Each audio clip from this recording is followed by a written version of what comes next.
사회초년생이면 목표로 하는 것이 저는 맞다고 생각을 하고요. 돈이 없다라고 하면은 엄청 절약을 하고 어쩔 수 없이 금융 투자를 해야겠죠. 그리고 당신의 본능은 재빨리 개별주를 사가지고 떼돈을 버는 건데 하지 마세요. 어차피 깨집니다. 당신의 본능에는 반하지만 자산 배분 위주로 안 잃는 투자에 집중하는 거를 추천해 드리고요.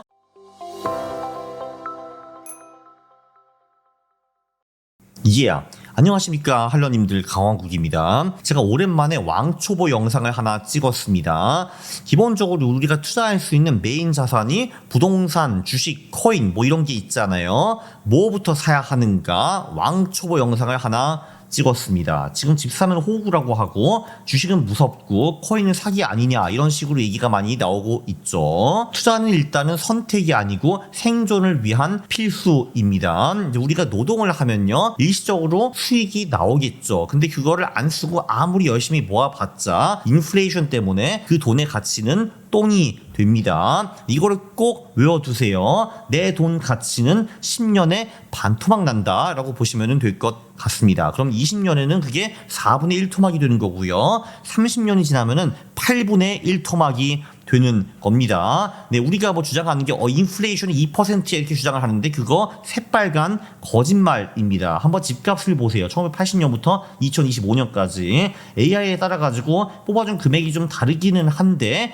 대충 보면은 집값은 엄청 오른다. 그거는 확실한 것 같습니다. 네, 평균 평당 가격이 1980년에 100만 원 정도 했는데 지금은 4,500만 원, 45배가 올라 있고요. GPT는 심지어 80년대 평당 가격이 12만 원밖에 안 됐다고 주장을 하고 있습니다. 아무튼 2000년부터 봐도요. 지금 그럭은 평당 가격이 800에서 1000이라고 하고 지금 4500이라고 하고요. GPT는 650에서 4500까지 올랐다고 하는데 아무튼 집값이 25년 동안에 5배에서 7배 오른 건 확실합니다. 연복리 7에서 8%입니다. 그래서 우리의 인플레이션은 절대로 2%가 아닙니다. 집값이 1년에 7%, 8% 오른다는 거는 그게 사실 우리의 실질 인플레이션이라고 봐도 무방하죠. 그렇기 때문에 우리의 돈 가치는 10년에 절반이 된다. 이게 중요합니다. 자, 그러면은 이런 아이디어가 나올 수 있죠. 이야, 집값이 정말 많이 오르네요. 그럼 부동산을 사는 게 좋지 않겠습니까? 라고 질문을 하실 수가 있는데 참고로 잘 아시겠지만 저는 주식과 코인쟁이 아닙니까? 그러나 저는 동의합니다. 집을 사는 거 굉장히 스마트한 투자라고 저는 생각을 합니다. 주변에 보셔도요. 부동산으로 돈 벌었다는 사람들이 굉장히 많죠. 근데 주식과 코인으로 돈 벌었다는 사람은 별로 없습니다. 왜 그럴까요? 이거를 이해를 잘 하셔야 됩니다. 첫 번째, 집이라는 거, 부동산은 거래하기가 굉장히 어렵습니다. 그게 좋은 거라고? 네, 그게 좋은 겁니다. 사고 파는 게 어려운 거는 굉장히 좋은 거예요. 왜냐면 대부분 투자자들은요 최고점에 매수해가지고 최저점에 매도하는 거, 이게 유일한 주특기거든요. 대부분 주식 투자자들은 잘하는 게 딱 하나밖에 없습니다. 정확히 내가 사면 고점, 정확히 내가 팔면 저점, 이것만 잘하거든요. 부동산이 또 굉장히 좋은 장점이 하나 있는데 대단히 이상한 투자를 하기가 상대적으로 어렵습니다. 예를 들면은 서울에 대장 부동산이 10배로 오른다라고 가정을 해볼게요. 시간이 흘러가지고. 자, 그러면요 서울의 변두리 부동산도 대충 한 5배 정도는 오릅니다. 왜냐면 그렇잖아요. 대장 아파트가 10배 오르는데 옆 아파트는 전혀 안 올랐다. 그거는 말이 안 되잖아요. 그럼 사람들이 그 옆집 아파트로 갈 거 아닙니까? 여기가 훨씬 싸기 때문에. 그런 식으로 해가지고 옆집도 오르고, 그러면 옆집도 오르고, 옆집도 오르고 해가지고 결론적으로 서울 대장 아파트 10배 오르면은 변두리 아파트도 5배 오른다. 그 내가 좀 멍청한 투자를 했다 하더라도 완전히 망하는 가능성은 별로 없다라는 건데, 주식이나 코인은 완전히 다릅니다. 어떤 코인이 100배 오르는데 근데 바로 옆에 있는 코인은 또는 옆에 있는 주식은 마이너스 100% 상장 폐지를 당할 수도 있는 겁니다. 그러니까 주식과 코인 같은 경우는 멍청하게 투자하기가 훨씬 더 쉬운 거죠. 네, 서울 아파트 대충 아무 데나 사도 오르기는 오를 겁니다. 대장 아파트가 이만큼 오르면은 멍청하게 산 아파트도 최소한 이만큼은 오른다, 이런 얘기죠. 그리고 또 대부분 사람들이 기가 막히게 100배 주식을 외면하고 마이너스 100% 주식을 찾아내는 큰 재주가 있거든요. 그래서 난이도가 훨씬 더 높다는 거죠. 주식과 코인 이런 것들이. 괜히 피터 린치 같은 사람도 주식의 원톱인데 자가를 먼저 추천합니다. 그리고 심지어 워렌 버핏도 이렇게 집이 있습니다. 오마하에 있죠. 네, 그래서 또 중요한 거는 또 뭐냐 하면요. 제가 조금 전에 집값이 연평균 7에서 8% 오른다고 했는데 대부분 사람들은 레버리지, 그러니까 부채를 끼기 때문에 실제 수익률이 훨씬 더 높습니다. 전세를 주거나 대출을 낄 수가 있는 거죠. 예를 들면 내가 10억짜리 아파트를 샀습니다. 전세 7억을 줬어요. 그럼 내 돈은 3억 들어가는 거잖아요. 근데 시간이 흘러서 얘가 20억이 됐습니다. 그러면 얼마를 버는 거야? 나는 결국은 3억을 투자해가지고 10억을 버는 거거든요. 그러니까 투자 대비 3.3배를 이제 버는 거죠. 굉장히 돈을 많이 버는 겁니다. 실제로 집값은 2배밖에 안 올랐는데 나는 그거보다 훨씬 더 큰 돈을 버는 거죠. 그리고 시간이 흐르면서 보통 전세가 또 오르기 때문에 처음엔 내가 7억으로 전세를 줬는데 2년 후에 5천씩 받고 또 2년 후에 또 5천 받고 2년 후에 또 1억 받고 이런 식으로 해가지고 현금 흐름까지 생긴다 이겁니다. 장기적으로 화폐 가치는 계속 떨어지기 때문에 부동산 가치는 계속 오르고 월 전세도 오르고, 그런데 우리의 부채는 가치가 떨어질 수밖에 없습니다. 굉장히 좋은 딜이죠. 그래서 사실 실제 수익률은 연 7, 8%가 아니라 이것의 최소 2~3배 정도라고 보시면 될 것 같습니다. 최소 2~3배는 아니다. 최소 2배 정도로 할게요. 자, 그리고 경제적 가치 말고 다른 가치도 있죠. 직접 거주를 할 수도 있고 이제 안정감도 있고요. 심리적으로 부동산 투자가 좀 더 쉽습니다. 특히 가족이 있으면요. 자가가 없으면 아들 너 AB가 어딘지 아니? AB는 당신이 가기 싫은 동네라고 생각하시면 돼요. 에? 아빠 그거 어딘지 모르는데 우리 이제 거기 이사 가야 돼. 내 친구들 어떻게 하고? 친구들은 빠이빠이 하고 새로운 친구들을 만들어야지. 이게 굉장히 좀 이제 안타까운 사례 아니겠습니까? 되게 슬프잖아요 이게. 그럼 애는 왜 올까요? 우리 친구들 어떻게 빼? 이제 할 건데 당신의 월급 상승 따위로는 당신이 사는 전세나 월세 상승률을 감당을 못 하거든요. 그래서 2년 4년 살다가 강제로 이사 가는 사례가 굉장히 자주 있을 겁니다. 물론 이제 혼자 살면은 서울에서 월세를 살면은 서울 월세가 비교적 싸기 때문에 꼭 집을 매수할 필요가 없다고 보는데, 가족이 있으면은 집을 매수하는 거는 좀 굉장히 좋다고 봅니다. 그리고 부동산 투자가 심리적으로 굉장히 쉽습니다. 일단 집은 누구나 갖고 싶어 하고요. 일단 집을 사면은 거기 그 집을 깔아뭉개고 아무것도 안 해도 되잖아요. 굉장히 심플한 투자입니다. 아주 심플한 투자이고, 그런 식으로 어영부영 5년, 10년, 20년 깔고 앉아보니까 이 집값이 20배 됐네? 네? 이렇게 되는 겁니다. 자, 이제 부동산의 단점으로 넘어가는데요. 누구나 살고 싶은 부동산은 대단히 비쌉니다. 누구나 강남에 살고 싶어 하거든요. 그러니까 강남 아파트가 굉장히 비싼 겁니다. 그리고 강남에서 더 좋은 동네 신축, 그러니까 그런 집들이 졸라 비싼 겁니다.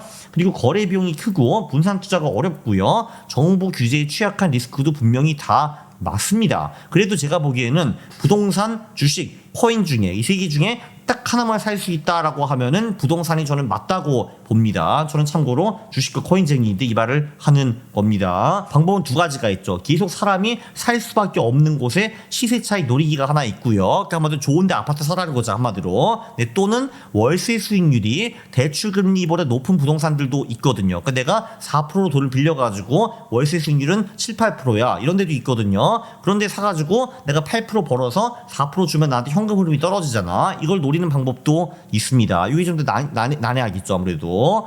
네, 근데 전자의 경우, 그러니까 한마디로 이제 좋은 곳에 아파트 사는 거, 그거는 내 가족 소득의 3분의 1 이하를 금융 비용으로 지불하는 것이 좋을 것 같습니다. 저는 영끌은 반대에 있고요. 왜냐하면 영끌을 했는데 금리가 갑자기 오르거나 아니면 내 수익이 떨어진다거나 내 소득이 떨어진다거나 그러면 굉장히 어렵잖아요. 그렇죠? 그래서 그건 너무 리스크가 크다라고 저는 보고 있습니다. 그러면 파산을 하거나 쪼들릴 가능성이 굉장히 높죠. 집을 경매에 넘긴다든가 이럴 수가 있습니다.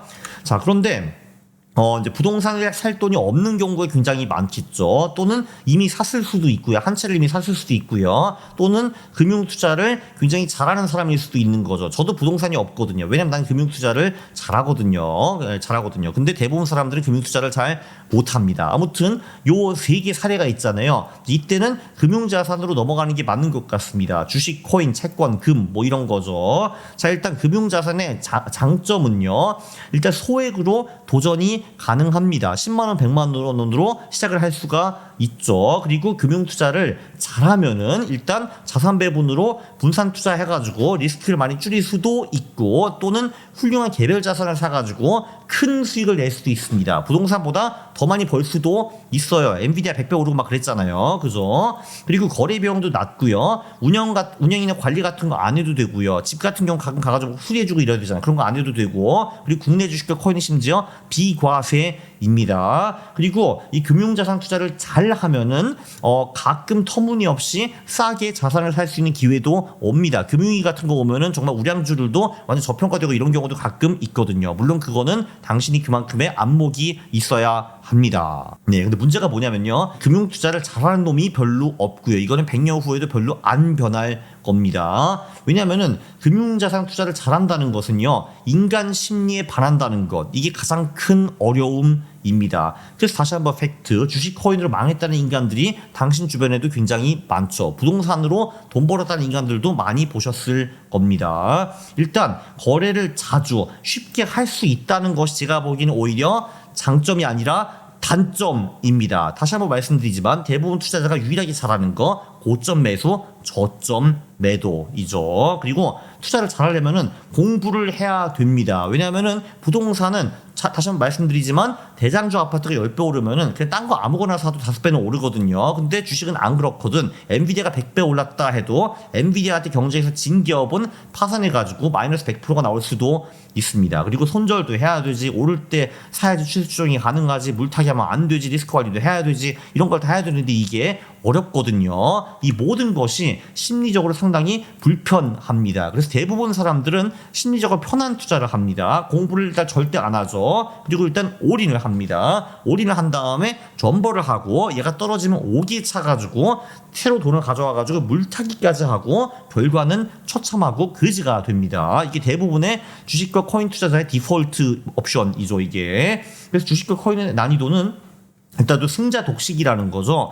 그 수많은 주식 중에서 정말 진짜 잘 나가는 주식은 몇 개 없다라는 거고, 나머지는 다 빌빌거리거나 심지어 손실을 내거나 아니면 망합니다. 네, 나머지는 거의 다 개박살납니다. 부동산과 많이 다르죠, 이거는. 그렇기 때문에 부동산에 레버리지를 낀 장기 투자 수익률, 이게 최소 10%대 중반이거든요. 요 수익률을 금융 투자로 넘는다라는 거는 대단히 어렵습니다. 이거 진짜 어려워요. 그래서 세 개 중에 하나만 하라 그러면은 부동산이 저는 맞다라고 생각을 합니다.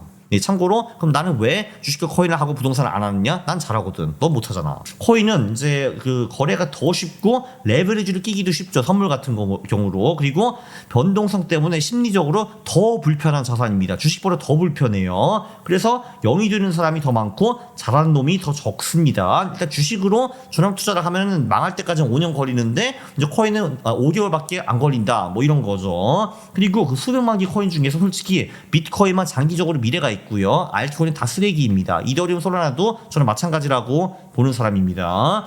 네, 그리고 근데 이 비트코인 이 한 놈은요, 부동산보다 장기적으로도 더 높은 수익을 낼 수 있는 가능성이 있다고 봅니다. 그 가능성이 100%는 절대 아니고요. 근데 충분히 가능성은 있습니다. 그래서 금융자산 자산 배분의 일부로 장기 보유하는 거, 금융자산을 자산 배분할 때 뭐 한 10% 정도 넣는 거는 저는 굉장히 좋다라고 봅니다. 네, 결론, 사회 초년생이면 집 한 채를 목표로 하는 것이 저는 맞다고 생각을 하고요. 근데 돈이 없다라고 하면은 엄청 절약을 하고 어쩔 수 없이 금융 투자를 해야겠죠. 그리고 당신의 본능은 재빨리 개별주를 사가지고 떼돈을 버는 건데 하지 마세요. 어차피 깨집니다. 그래서 당신의 본능에는 반하지만 자산 배분 위주로 안 잃는 투자에 집중하는 거를 굉장히 추천해 드리고요. 그런 식으로 해가지고 집을 사는데 정말 지루해서 미치겠으면은 금융자산의 10%로 당신이 하고 싶은 거 한번 해보시면 좋을 것 같습니다. 그리고 거기에 당신이 재능이 있으면은 그쪽 비중을 조금 더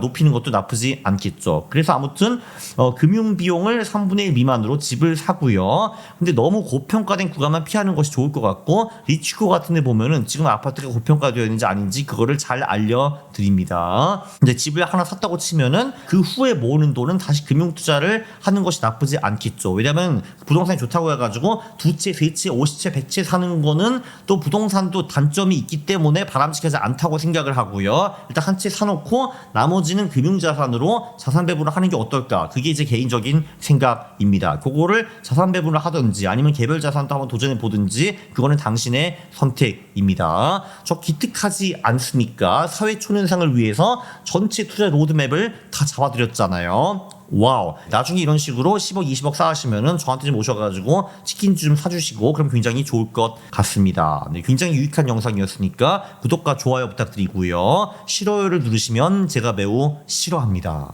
감사합니다.